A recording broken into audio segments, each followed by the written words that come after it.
Just a warm meal for my little sister. I'll sell my toy to repay you, human, whispered the alien girl. The wind carried nothing but cold. District 12 of Syrian. 5 had been abandoned after the food stores collapsed 3 winters ago. The markets were dead, the towers gutted, the tram lines twisted metal. Most people avoided it. Too unstable, too little left to scavenge. But Seth Rourke moved through it anyway. He had no reason to cling to safer zones.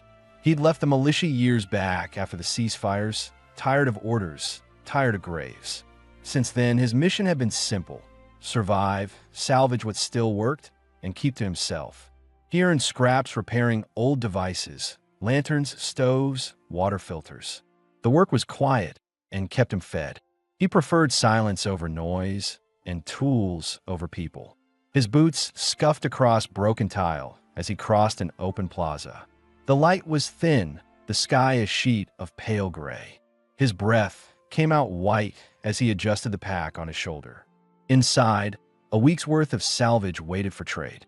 He intended to reach the far side of the district before nightfall and then head back to his quarters. That's when he noticed movement.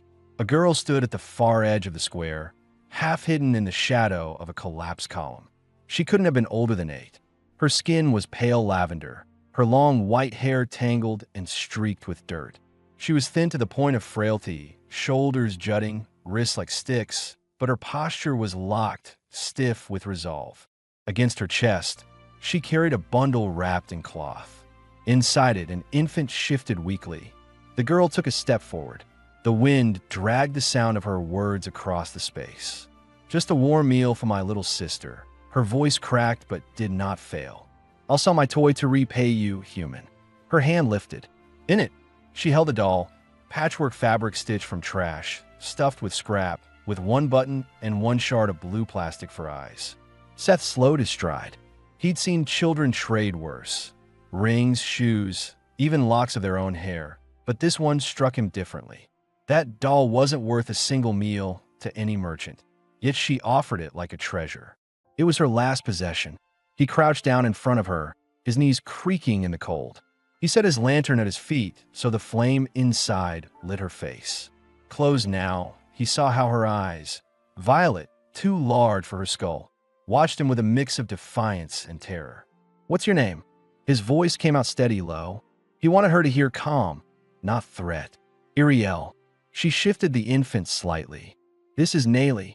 She's 1. Seth looked at the baby. The child's breath was shallow, lips pale, but her chest rose evenly. He reached 2 fingers to her forehead. Warm enough, no fever. Relief cut through him, though he kept it hidden. The baby's hand shot out, clumsy, and caught the metal chip hanging at his neck. A salvaged ID plate, worn smooth at the edges. She clung to it with surprising strength. Iriel stiffened. Don't touch her, she warned. Her tone was sharp, protective, but her hands trembled from exhaustion. Seth didn't pull away. She's strong, he said. He let the baby's hand stay on the tag. The girl hesitated, then gave the smallest nod, as if allowing it. Her eyes glistened, but she blinked it back. If she eats warm, she lives. I don't care about me. You should, Seth answered. His voice was quiet, not scolding. I can repay. I clean, I sweep. I don't break things. She extended the doll farther. And this, take it. Seth looked at it. The stitching was careful, each line tight, not sloppy. Someone had taught her patience. Her mother, maybe. He thought of his own mother for a flash, long dead before the war, teaching him to patch holes in socks. He pushed the memory down. He placed his calloused hand over hers, closing it around the doll. No child pays with memories, he said. She frowned, lips pressed together. Trades are fair. If it isn't fair, it's a lie. Then this isn't a trade, he said. This is me feeding you. Silence sat between them. He could feel her measuring him, searching his face for deceit. Most adults she had met probably gave promises they couldn't keep. The infant whimpered, a dry, hungry sound. Iriel clutched her tighter. Her resolve wavered. Her shoulders slumped, but she refused to beg. Seth made his decision then. He told himself he wanted only solitude, that bringing others in meant mouths to feed, risks to shoulder. But he couldn't walk past. The war had left him with many rules. Most he had abandoned, but one had remained. Don't leave children to die. He stood and lifted his pack. Come on. Iriel blinked, confused. Where? Shelter. Food. She glanced around the plaza. A few merchants were watching now, whispering. Some shook their heads, muttering about humans wasting food. Others just stared. Her grip tightened on the doll. Her voice dropped. They'll say you're weak. Let them, Seth said. She stared at him another long moment, then shifted the baby higher and stepped forward. They walked side by side across the broken plaza. Seth noticed how she walked, knees stiff, conserving energy, always ready to bolt if he turned on her. He understood. Trust would not come quickly. He didn't expect it to. At the edge of the square, they crossed a canal on a beam of frost-coated steel. Seth went first, testing the footing, then held out his hand as she followed. She froze, staring at his hand, suspicion written in her face. Then, carefully, she placed her arm in his grip. His hand was steady, firm, not pulling, just enough to keep her balance. When they reached the far side, he pointed toward a ruined tram garage. There, I keep a room above it. It's safe. She swallowed, still wary. If we go, I carry my own bag. You will, he said. Her shoulders eased only slightly. And I keep the doll. That's yours. Inside, Seth's thoughts were already racing. He had food enough for a week if rationed carefully. Taking them meant less for himself. But leaving them behind wasn't an option. Not anymore. For the first time in months, he felt the weight of choice settle differently. Not just about survival, about responsibility, about the risk of letting walls he'd built around himself crack open again. Iriel walked close beside him, chin lifted like she had something to prove. He didn't say it aloud, but he respected that. The baby still clutched his tag, even as sleep overtook her. And Seth realized, as the garage came into view, that he already knew the answer. He would not walk alone anymore. Seth shouldered the door until the swollen frame gave. Then he stepped aside so the girl could enter first. Heat drifted from the stovepipe. The room was spare, bedroll, a low table built from crates, a metal trunk, a wash basin on a plank, a line for drying clothes, 2 hooks by the door. No decorations, no clutter. It was the living space of a man who expected to move at any time and still kept things orderly enough to sleep. He locked the bolt and listened. No footsteps on the stairs. Only the faint tick of metal as the pipe expanded. Good. He wanted quiet so the girl could stop bracing for the next demand. Iriel took one slow circle with her eyes, measuring exits and corners, checking for traps without making it obvious. She kept her pack on for another beat, then set it down and eased the infant onto the bedroll. She needs heat, she said. If she gets cold, she sleeps too deep. We'll keep her warm, Seth said. His voice stayed even. The tone mattered more than the words. He fed kindling to the stove and opened the vent until the small flame turned steady. He set a battered kettle to boil. A pot followed, ready for soup. He kept his movements clipped and clear so nothing looked hidden. She removed her boots without being told. That told him she had already claimed the room as safe enough to keep clean. She placed the doll beside the baby, the blue shard covered with the strip of cloth he had tied earlier. You can wash, he said, setting a basin on the crate and adding a mug of hot water to take the bite off. Hands, face, only what you want. She watched his hands in the water. Her shoulders loosened a fraction. I will wash after she drinks. She unwrapped the infant with practiced care. Nayli's skin was cool, but not alarming. The little chest rose and fell in a steady rhythm. Iriel kissed the top of her head and didn't notice she had done it. Seth poured broth powder, stirred, and tasted. He adjusted salt, then cooled a small portion for the baby with a splash from the kettle. He didn't talk about filters and flow rates and the trick of keeping water clean. He kept to what mattered now. Warmth, calories, slow sips. Watch the swallow. Iriel hovered. If she coughs, stop, she said. I will, he said. He set the cup to the infant's lips and held Iriel's wrist with 2 fingers while she guided the tilt. The first swallow went down. The next 2 fast. He lifted the rim, half a finger, and waited. The girl felt the timing and matched him without being told. The baby drank, paused, breathed, and drank again. Iriel's mouth softened and something old in her face, constant tension, eased. "Good girl," she whispered. "It's warm." Seth poured a second cup for Iriel. "Yours." "After her," she said by reflex, then checked him for a reaction. "No point in one of you fainting while the other eats," he said. "Drink." She took the cup, sniffed, and sipped. She swallowed with control so hunger wouldn't hurt. "It tastes like it isn't going to end fast," she said. "Good," he said, and ladled more. He noticed the questions on her face that hadn't found words yet, the ones that always came on the first safe night. He answered them without making a speech. "Bathroom is down the back stairs. Use the gray bucket, not the blue. The blue one is for clean water. If I leave, I hang the key on that hook. If you wake and I'm not inside, check the stove. If it's warm, I'm near. If it's cold, I'm late, and you go to the wire cellar in the square." She knows me.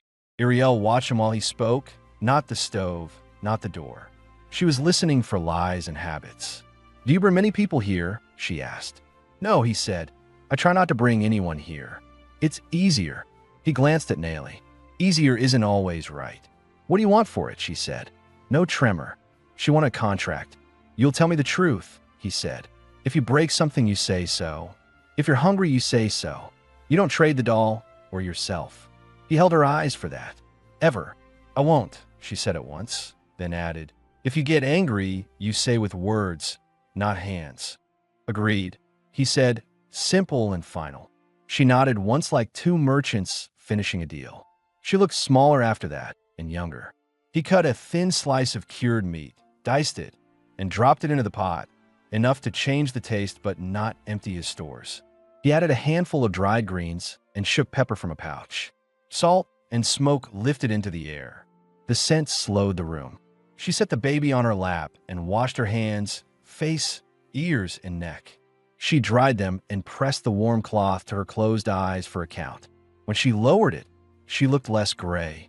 The white hair lay heavy across her shoulders where she had combed it with her fingers. "Thank you," she said like she wasn't used to the word. "You're welcome," he said. "Call me Seth." "Only Seth," she repeated and tried the shape again. "Only Seth." He poured soup into a bowl and slid it toward her. She broke the flatbread he gave her and pushed the larger piece to his side. "Equal." He took the smaller half. "You can be generous and still eat first." "I don't forget rules easily," she said. "Good," he said. "I don't either." For the first real minutes, no one spoke. They ate. The kettle hummed, and the pipe clicked, and the three of them made the sounds of people who were not outside anymore. He learned more from quiet than from questions.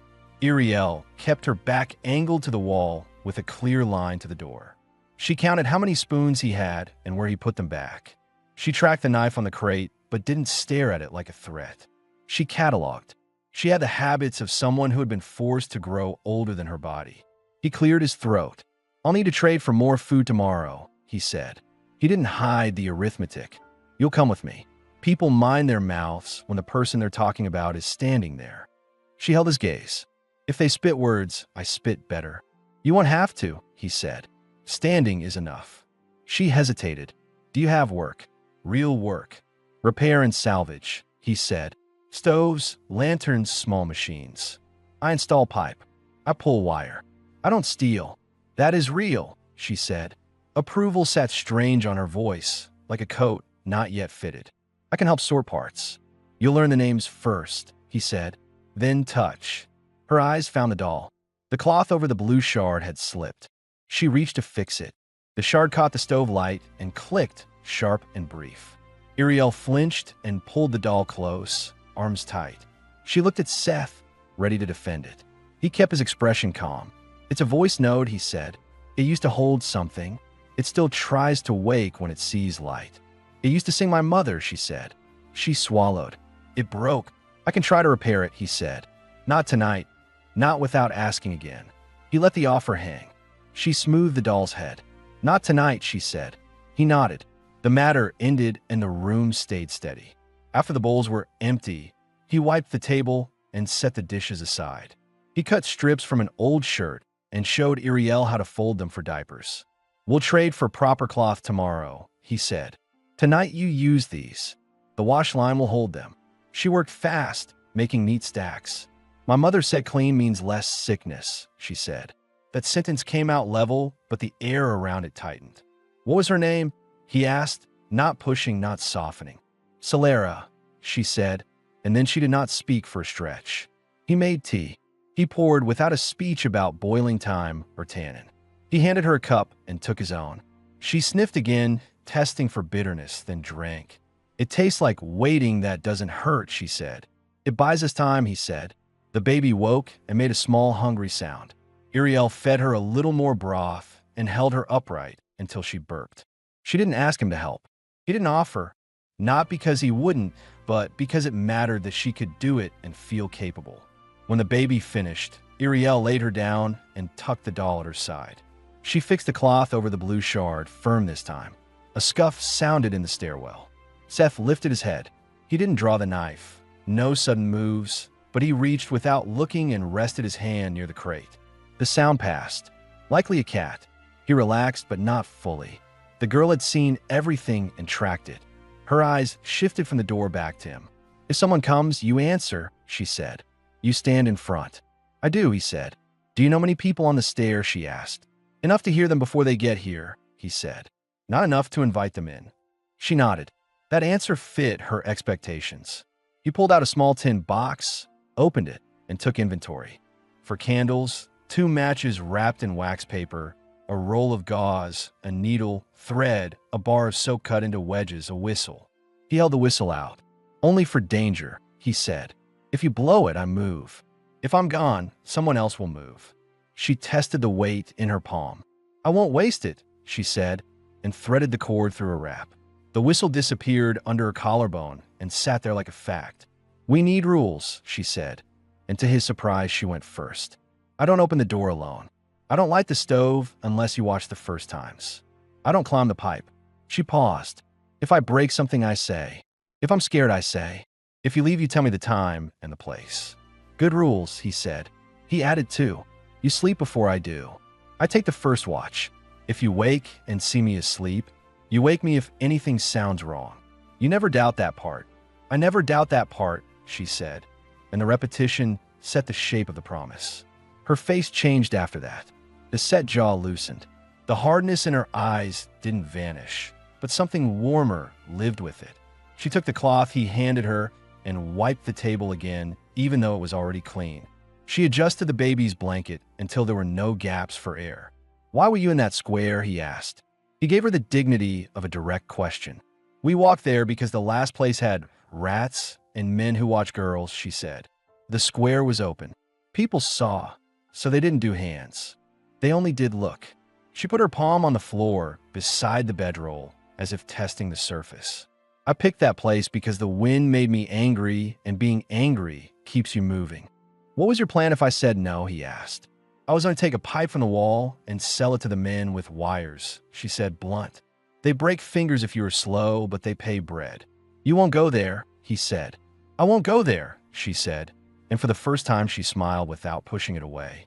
It was small, fast, but real. He gave her an extra blanket from the trunk. She shook her head and pushed it back. You first. I don't need it, he said. You are a person, she said, as if correcting a bad habit. You need it. He took the blanket and set it at the edge of the bedroll so she could reach it later if pride lost the cold. She saw what he did and let it sit without more talk. He wrote a list on a scrap of paper and set it on the crate. Milk powder, cloth, oil, more broth, wire connectors, soap. He added one more word under the others, teach. He didn't let her see that part. He looked at the knife, then at the door, then at the 2 small bodies on his bed. He had walked alone because it was simple. Tonight, he chose complicated on purpose. Iriel lay down next to her sister, still in her clothes, boots lined up by the door, whistle under her wrap, doll between them like a guard. She watched him the way children watch in places where people vanish without warning. If I sleep deep and you move, you make a noise first, she said. I don't like waking the doors. I will make a noise, he said. The kettle, the chair, my voice. You'll know it's me. What is your job? She asked, quieter. Not the work. The thing under the work. He considered. The answer had changed. Tonight it is this, he said, nodding at the bedroll. Keep you warm. Keep you fed. Teach you the room. Tomorrow it is food and cloth and milk and a market. The morning came with gray light pressing through the cracks in the tram garage walls. The stove had burned low to embers, but the room still held its warmth.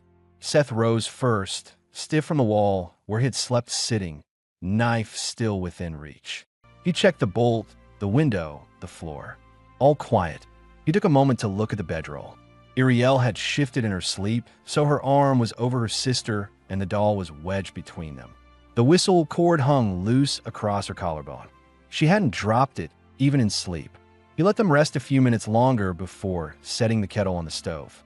The scrape of metal on metal was enough to wake her. She blinked, sat up fast, then slowed when she recognized him. She pressed her hand to the baby's back, as if making sure nothing had changed. "It's morning," Seth said. His tone carried no urgency, only fact. "We'll eat, then go to the market. You'll need shoes better than what you have." Iriel looked at her boots by the door, cracked and thin. "These were my mother's," she said. Her voice was caught between pride and shame. "I cut them down. They won't last," he said. "I'll find a pair that will." Her eyes narrowed. "What will you give for them?" He understood the question. Children in ruins learned early. Nothing was free. He set dry oats in the pot with water and stirred. "Work," he said, "sorting parts, learning names, carrying only what you can." He glanced at her doll. "Not your toy. That's not part of the bargain." Her hand tightened on it. She studied him for a long beat, then gave a small nod. "Okay, work, not toys." Nellie stirred, small whimpers, and Iriel moved quick, her hands already practiced. She soothed her sister, then looked back at Seth. "She needs milk, not only water. The powder you said yesterday. If you don't have it, she will shrink." "I'll get it today," Seth said. "We'll trade for it first." The child's jaw clenched. Relief flickered, though she tried to hide it. "People don't like selling it to us. They say waste." "They'll sell to me," Seth said simply. He didn't explain how.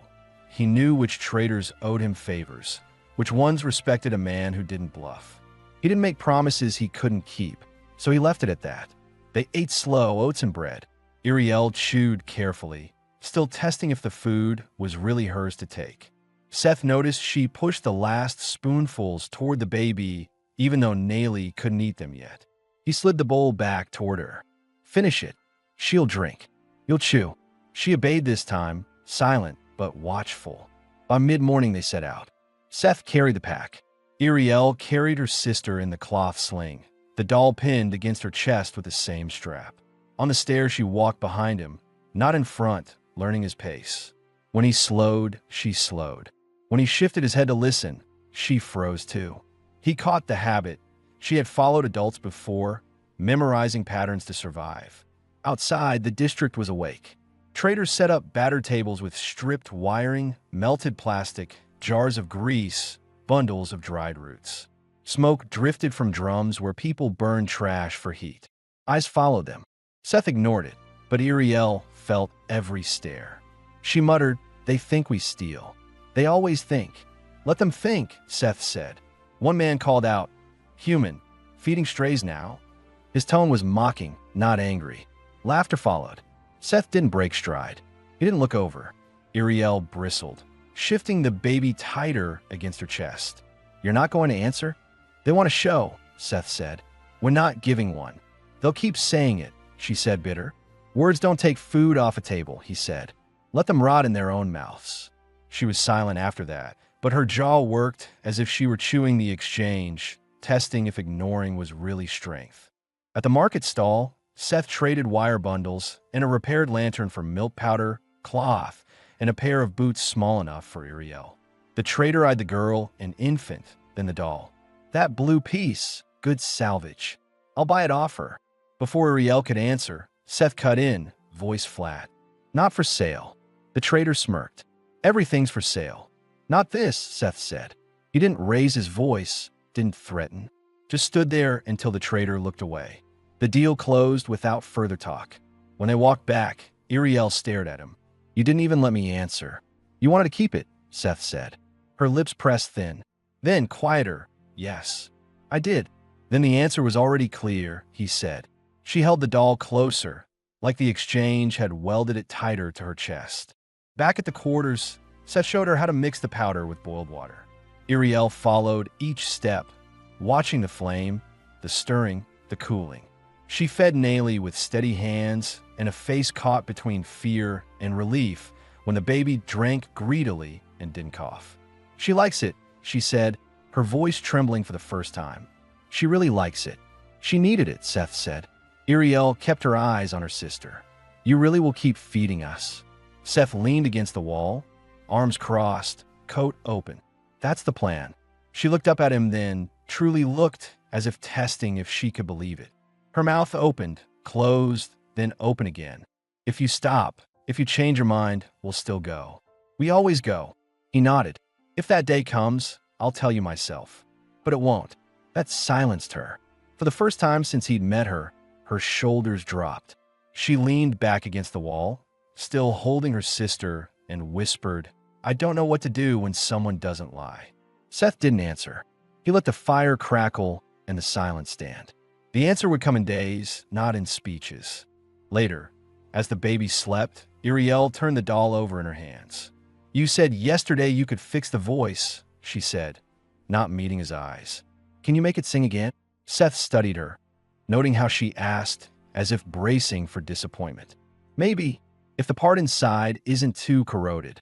If it sings again, then she'll remember, Iriel said, nodding toward the infant. She'll remember our mother's voice. Her eyes shone, though no tears fell. Seth looked at the doll, then at the two small bodies depending on him, and thought of the weight of promises. Some he could make, some he would hold until he was certain.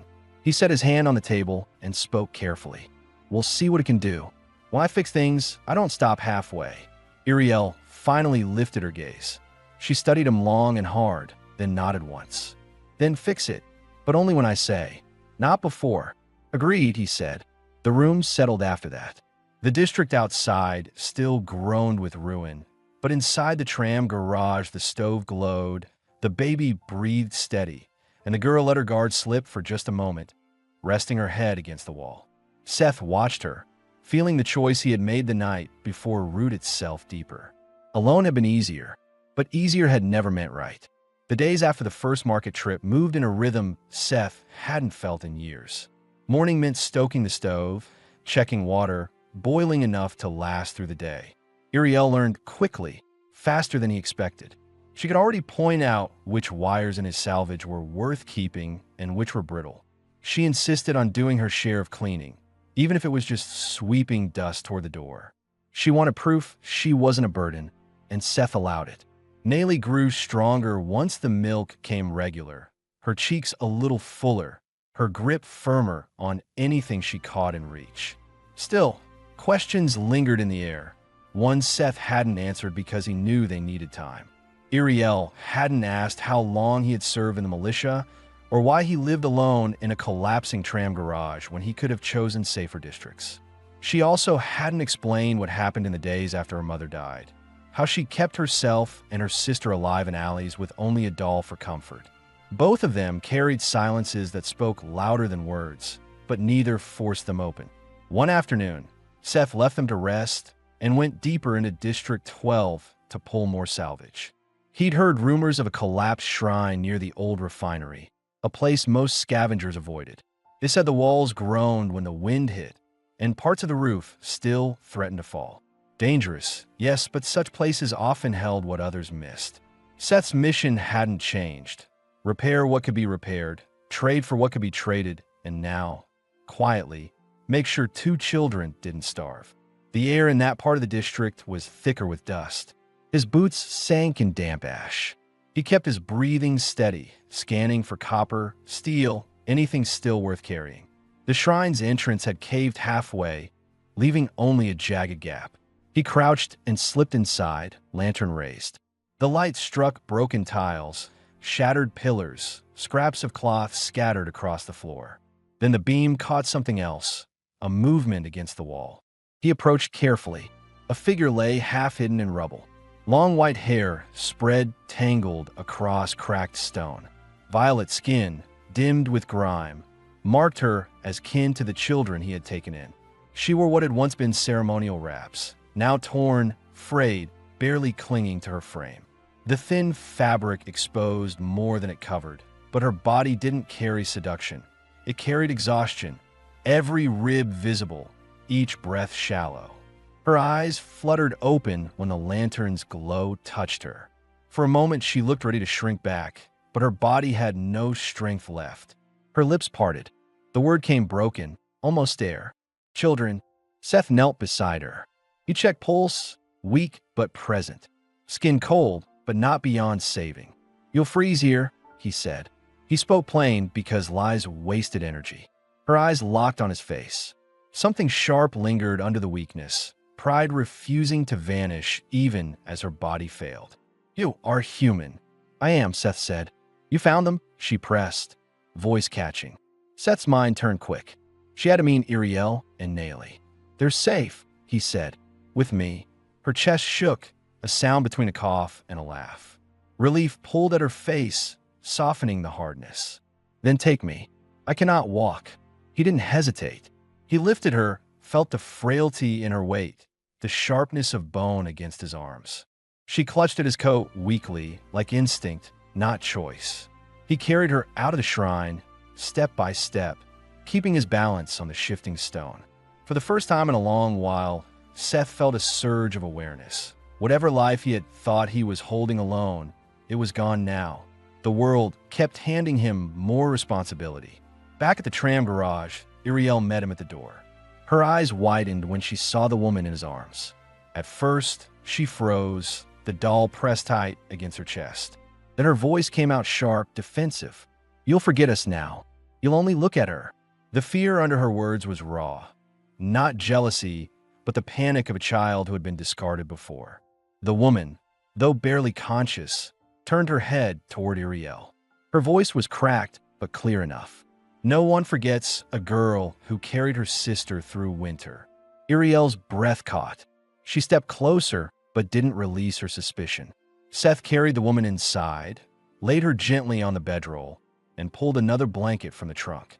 He stoked the fire until the stove roared again. Nayli stirred at the noise, small fists waving. Seth glanced at Iriel. "She needs water. Warm, not hot. You know how." Iriel, grateful for something to do, nodded and moved to the kettle. She was still watching him, still waiting to see if he would shift his attention away. He didn't. He kept one hand steady on the older woman's shoulder, checking her breathing, but his eyes followed Iriel as she cared for her sister. He wanted her to know both mattered. The woman whispered again, eyes half closed. "My name, Saira." Seth tucked the blanket tighter around her. "You're safe here, Saira," he said. Her lips moved, forming the faintest smile before she slipped into shallow sleep. The room was quiet except for the hiss of the stove and the baby's soft sounds. Iriel set down the cup, her jaw working. Finally, she asked the question that had been building since Seth had carried Saira in. "Are we still yours? Or are we hers now?" Seth met her eyes. "You're not things. You're not owned.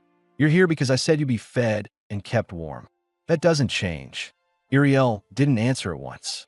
She looked at Saira, at her sister, then back at him. She held the doll tight.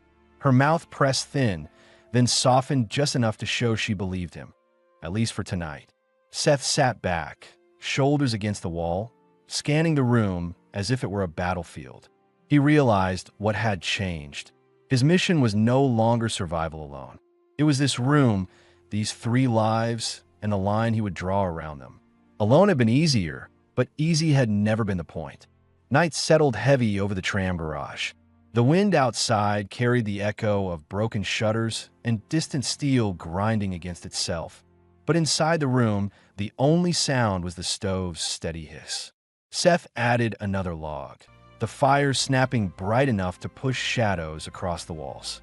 Saira lay propped on the bedroll, her skin flushed with warmth for the first time since he carried her from the shrine. The torn ceremonial sashes she wore clung to her in awkward folds. Thin silk stretched where it hadn't frayed away. Her body was lean from hunger, but there was a natural allure in the way her long hair spilled across her shoulders and her gaze held steady even in weakness. She had been proud once.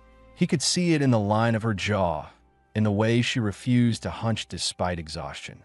Iriel sat nearby, holding Nayli against her chest. She hadn't looked away from Seth and Saira since the fire was lit. Her eyes followed every glance, every pause. The doll rested on her lap, cloth tied tight over the shard, but her grip on it betrayed tension. Finally, she muttered, low but sharp, "Adults, always staring, never saying anything." Seth looked at her, then back at Saira. He didn't deny it. He poured water into a cup, checked the temperature with his hand, and offered it to the woman. She reached slowly, her fingers brushing his knuckles before curling around the rim. The contact lingered a second too long, not because of hesitation, but because neither pulled away. Her voice was quiet, rough from thirst. "You could have left me in that shrine. Most men would. I don't leave people to die in piles of stone," Seth said. She studied him over the rim of the cup as she drank. "Not even those who were strangers." He shook his head. "Strangers stop being strangers the moment you carry them out." She set the cup down with unsteady hands, but her eyes stayed fixed on him. Something unspoken passed between them. Interest, caution, the start of a test neither of them wanted to name yet. Iriel shifted, pulling her sister closer. "If you choose her, don't throw us away," she blurted. Her voice cracked on the last words, fear bleeding through the sharpness. Saira turned her head slowly, exhaustion pulling at her features, but her tone carried a softness that silenced the room. "Little one, no one forgets the girl who kept her sister alive when the world turned its back. You will not be pushed aside." Iriel wanted to argue, but the words stuck. She looked down, stroking Nayli's hair, her lips tight. The firelight painted her face with color that hunger had stripped away. Seth leaned forward, voice steady but firm. "You're not being replaced. This is still your home." He let the weight of his tone carry the truth instead of repeating it again. Saira's eyes flickered toward him. A faint smile tugged at her mouth, faint but real. She shifted closer to the fire, her knee brushing against his leg as if by accident, though she didn't move away. Her hair caught the orange glow, silver white strands bright against the dim room. The silence stretched. Seth didn't fill it with words. His calm, his stillness was a presence in itself, and Saira seemed to lean into it. Iriel exhaled sharply, frustrated by what she didn't understand but couldn't ignore. She pulled the doll tight to her chest and muttered, "Adults," again before laying her head against the wall. Within minutes, exhaustion dragged her into sleep. Seth watched her breathing slow, then shifted his gaze back to Saira. She was already watching him. Neither spoke. The air in the room felt thicker, charged not by threat, but by the tension of two people who had seen too much loss and weren't sure if they were allowed to want something again. The stove cracked loud, snapping the moment, but not breaking it. Seth leaned back against the wall, eyes steady on the fire. Saira lay beside him, close enough that the warmth of her body pressed faintly against his side. She didn't move away. The night carried on with no more words, but the silence itself said enough. Something had shifted, something that would not shift back. The next morning came colder, the kind of cold that slipped through the walls no matter how long the stove burned. Seth had risen early to check the street before most traders stirred. When he returned, he found Iriel already awake, sitting cross-legged on the bedroll with Nayli tucked against her side. She was staring at Saira, who was still asleep near the fire. The doll rested in her lap, her small fingers digging into it so tightly the fabric strained. When Seth set down the bundle of kindling he had carried back, she turned on him sharply. "If you choose her, promise you won't throw us away." Her voice was flat, but trembling underneath. He knew that tone. It wasn't anger. It was fear forced into the shape of defiance. He crouched, so his eyes were level with hers. "I don't throw people away. Not you. Not her. Not your sister." Her jaw clenched. Men always say things like that. Then they leave when something else comes. She looked down, stroking the baby's hair, then muttered, "I'm not stupid." "I know." Seth kept his voice steady, slow. "You're right not to trust words. So don't trust mine yet. Watch what I do. If I feed you today, tomorrow, and the day after, then you'll know. Iriel searched his face for cracks, for signs of lies. Her lips pressed thin. Then she gave a small nod, not of full belief, but of cautious acceptance. She leaned back against the wall, still hugging the doll, as if it was proof of something permanent. The sound of shifting cloth drew both their eyes. Saira had woken, pushing herself upright with effort.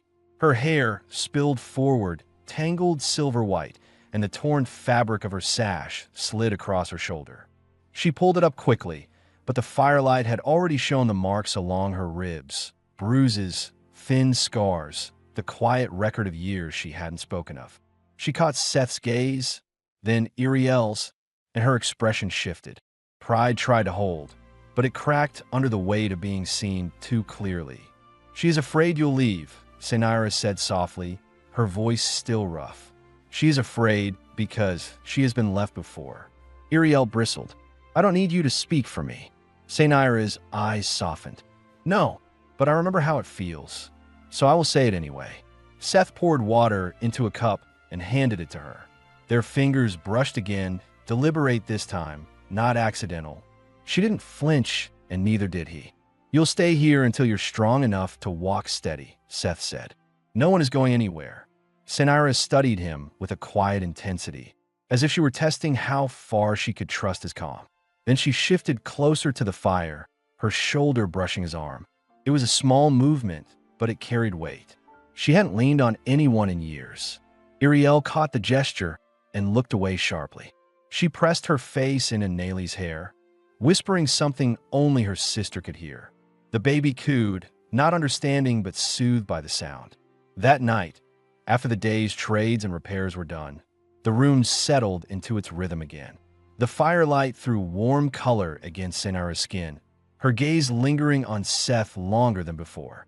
She didn't speak, but her silence held trust that hadn't been there yesterday. Seth didn't push it further. He didn't need to. The air between them carried its own electricity, quiet, steady, undeniable. And for the first time, Iriel didn't stay awake to watch. She drifted off beside her sister, the doll in her arms, her breathing slow and even. She hadn't surrendered her fear completely, but tonight she had allowed herself to sleep without a guard's vigilance. That was proof enough for Seth that his words had begun to hold. The tram garage was quiet except for the stove. Outside, the wind rattled broken glass and made the beams creak, but the walls held. Seth sat close to the fire, rolling a strip of wire between his hands, pretending to work though his eyes kept sliding toward Saira. She had grown stronger in the days since he carried her out of the shrine. Her cheeks had a little more color, her voice no longer cracked with every word, and she walked across the room without stumbling. Still, her ceremonial sash barely held together. The thin cloth draped across her shoulders, torn in ways that made every movement draw attention. She didn't hide it. She sat near the stove, long hair falling forward, violet eyes catching the firelight. Iriel had fallen asleep earlier than usual, curled with Nayli on the bedroll. The doll lay between them like a silent guard. The whistle cord was still looped around her neck. Seth noticed she hadn't clutched it as tightly tonight. That small change told him more than words could. The room seemed to shrink around the fire. The silence stretched until Saira broke it. "You don't ask me questions."